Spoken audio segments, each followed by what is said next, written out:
Welcome to Section 7, Cyber Resilience Operation, Control Objectives and Interactions with ITSM. We have been having our cyber resilience lifecycle journey beginning with strategy, followed by design, then transition, and now we are in operation. After operation, we will be dealing with service improvement, continual service improvement for cyber resilience, that is. However, the improvement is continual, which is happening not only after operation but throughout. But now our focus is with cyber resilience operation. In the exam, there will be 9 questions from this topic. It's a longer topic. This is the longest of all the 9 sections in this course. And there is a lot to learn from this section as well. The exam syllabus is to identify what cyber resilience operation is intended to achieve. And also there are several control objectives such as access control, network security management, physical security, operations security, and incident management. Then, as always, we will deal with the interactions of cyber resilience with the ITSM or the ITIL processes. And we have several here, namely event management, incident management, request fulfillment, problem management, access management, service desk, technical management, applications management, and IT operations management.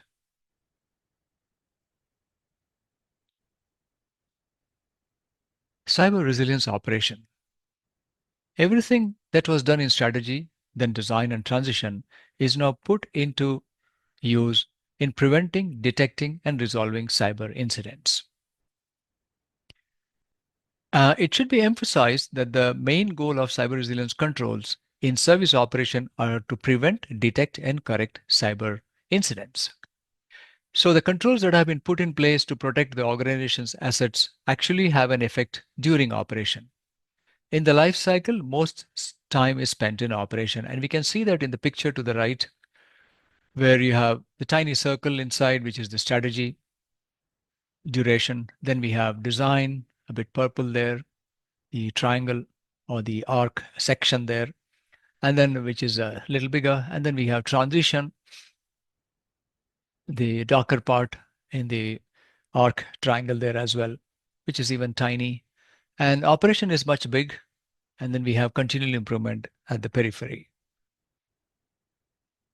Organizations that do not have formal strategy also or design and transition still will have operating cyber resilience controls. And that's because they would like to first implement and operate controls and then later on develop their strategy and design to improve their cyber resilience. That may be because they are in a rush to get into operation and therefore they will intentionally overlook strategy and design and transition.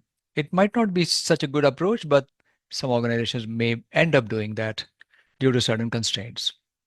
Now, a good starting approach can be the UK Cyber Essentials Scheme. And you could take a look at that. The content of that is not part of the exam syllabus. But this is something organizations can use as a starting approach to establish certain controls to start with.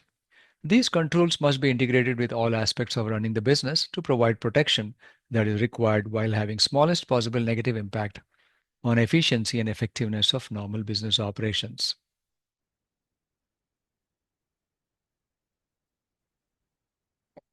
Now we have a long list of controls applicable for cyber resilience operation.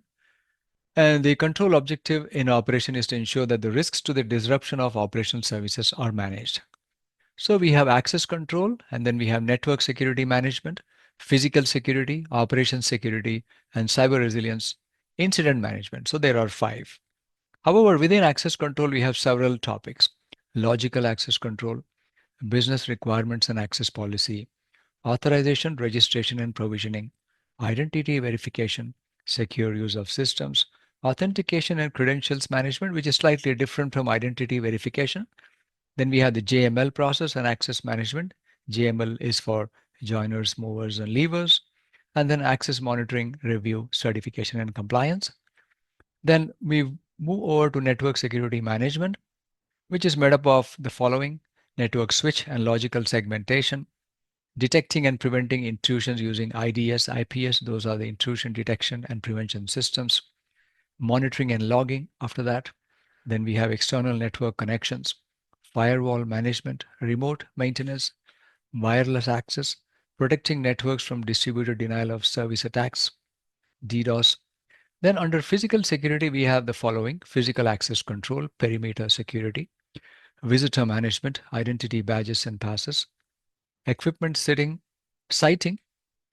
cabling and labeling, protection of supporting utilities, security of unattended equipment, operations security, cyber resilience, incident management. So the last two, operation security and cyber resilience incident management, are controls on their own. And the others, the three earlier, have many sub-controls. So you might notice that there are several technical controls here. And we had also in transition as well as design, we had some technical controls. So let's get into each one of these and understand what these controls really imply. We begin with access control, which is probably the most important of all controls. Access control ensures that only authorized entities have access to the assets and that the access granted is appropriate within the principles of least privilege and need to know. And those will be explained a little later on. So here we have the logical access control.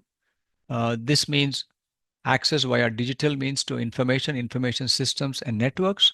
On the other hand, we have physical access, which is basically protecting facilities, etc.